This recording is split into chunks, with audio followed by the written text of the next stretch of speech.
Olá, o estudo de hoje, estudo 249, temos dois mandamentos, duas proibições.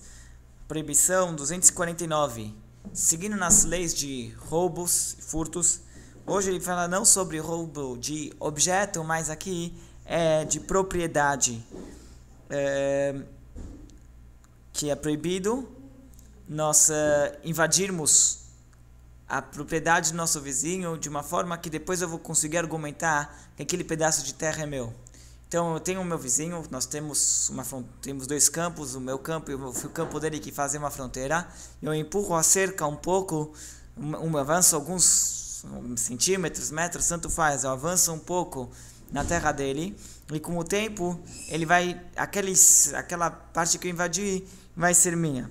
Então essa é a proibição de alterar os limites das terras fraudulentamente, que é eu vou roubar lá do meu amigo, eu vou avançar um pouco o limite, a fronteira, para conseguir pegar a terra dele de uma maneira de roubo.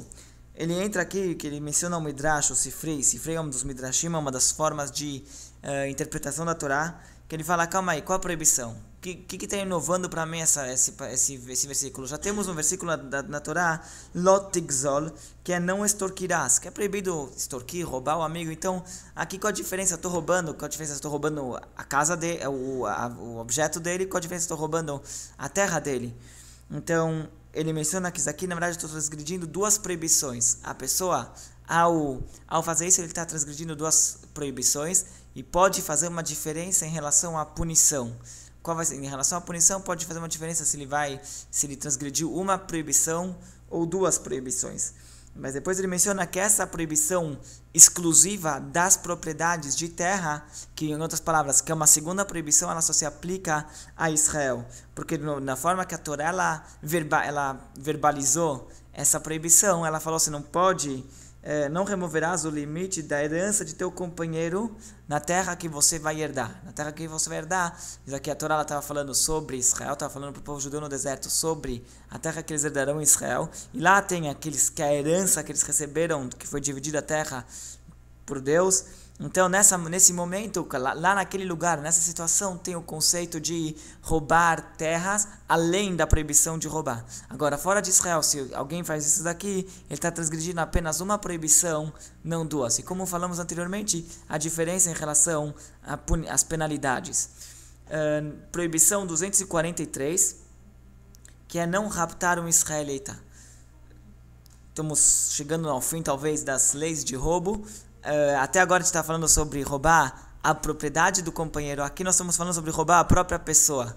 E quando o famoso não roubarás dos 10 mandamentos, na realidade se trata dessa proibição de sequestrar alguém. Agora, a punição nesse caso, no caso de um sequestro, é a pena de morte. Só que para a pena de morte se aplicar, tem que ter duas condições para que a pessoa seja culpada e seja julgada para a pena de morte. É que ele tem que sequestrar a pessoa, forçar ele e vender ele como escravo. Entendeu? Vender ele, pegar o resgate dessa pessoa. Então, é isso que ele está falando, ele traz uma discussão aqui no Talmud, de onde que nós aprendemos a proibição de sequestrar, porque como falamos, não existe uma proibição, não existe uma punição sem que a Torá especifique a proibição. Então já encontraram a punição para aquele que sequestra, que é a pena de morte. Agora o Talmud pergunta, então onde que está a proibição, onde que está a advertência que fala não roubarás, não sequestrarás? Então daí ele traz duas opiniões, um que fala cita os 10 mandamentos e outro que cita um outro versículo, você não pode vender, no caso que se vendia um judeu como escravo, mas também você não pode vender como um escravo. Você está vendendo o teu companheiro lá que você sequestrou ele como um escravo.